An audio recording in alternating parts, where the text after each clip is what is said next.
效在剪辑里极其重要。加音效，加音效这位放上去哟，找不到合适音效就不会加了。那么本期我会由简单到难，教大家怎么加音效和用音效，让你以后剪片子不再为音效迷茫。开始本期内容，最基础的，我们加入真实音效。简单理解就是画面上有啥放啥嘛。这里是我长大的地方，长崎市广岛县。这个画面它有火车，那我们就加入火车的音效。一种音效有时候太单薄，那我们不够就添，用多层音效来增加质感。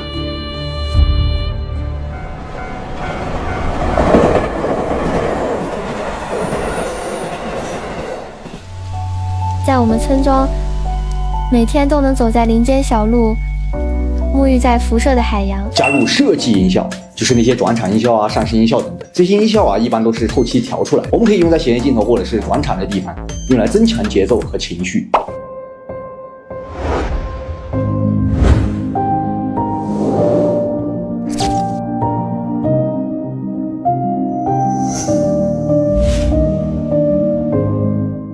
学会联想音效，我们加音效不要学会机械束缚，加音效也要学会思考。比如接下来这个画面，我们正常加音效是这样的，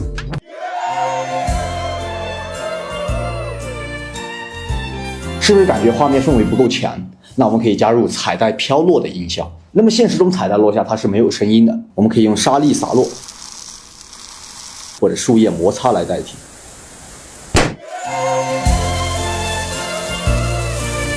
氛围感是不是强很多？这种案例还有很多啊，比如拔刀时候的嗡鸣声，给人制造危险还有紧张感。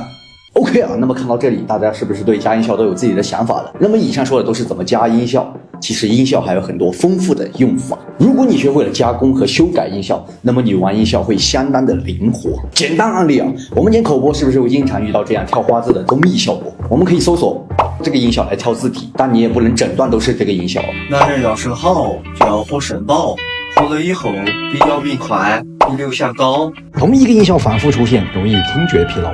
那我们可以把这个音效变个调继续使用，这样你就不会听觉疲劳了。一个音效我们可以处理出不同的听感，这是它的原声。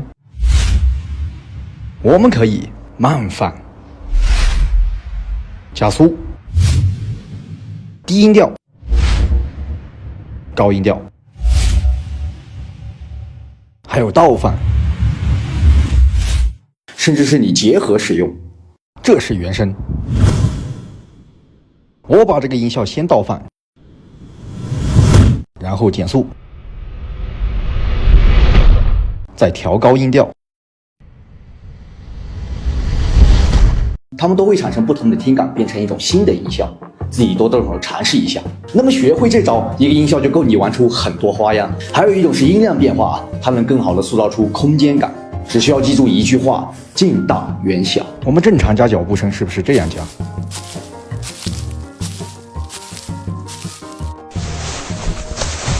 遵循近大远小的原则，人物从远走到近，是不是声音也是慢慢放大？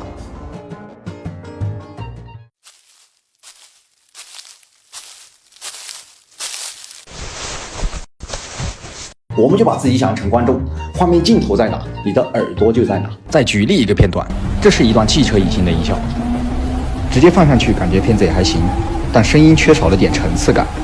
那相机离车很近，是不是引擎声音大？室内引擎声音小。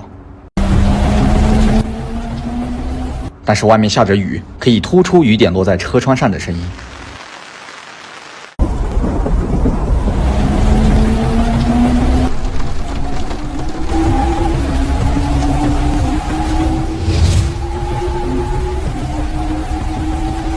音量大小不只有固定的用法，我们也可以灵活的变换音量。举例啊，这是一个普通的城市环境音。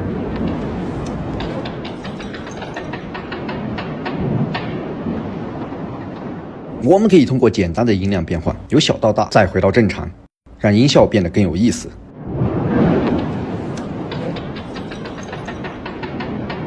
那我们看一下实际案例。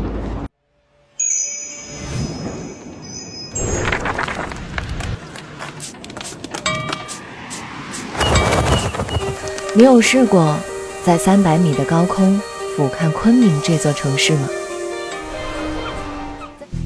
还是那句老话啊，剪辑没有对与错，只有适合还有不适合。这期教只是手法，不管你学了多少的技术还是技巧。要知道啊，剪辑没有固定的公式，加音效也要合适片子的内容，这样加出来音效才是好音效啊。在这里，我命令老郭给大家剪了一个工程，这个工程里老郭特意加了很多音效，你们可以下载这个工程学习一下。500里边是。工程在这首缠头诗里。